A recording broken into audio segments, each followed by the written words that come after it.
Okay, after much adjustment, got the landing gear and doors installed. Got swing checks are done. Gear up. They're up flush. And these are legit panels. These don't come down, which is stupid, but you probably rig something up. Yeah, that's pretty cool. Gear down. Flaps. Takeoff flaps. Landing flaps. Landing flaps. That's quite a bit of flap deflection. Yep, she's ready.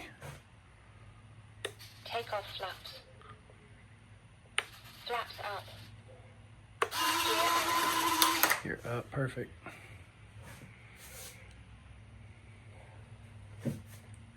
Every time. So I like it. Let them dry. That's it.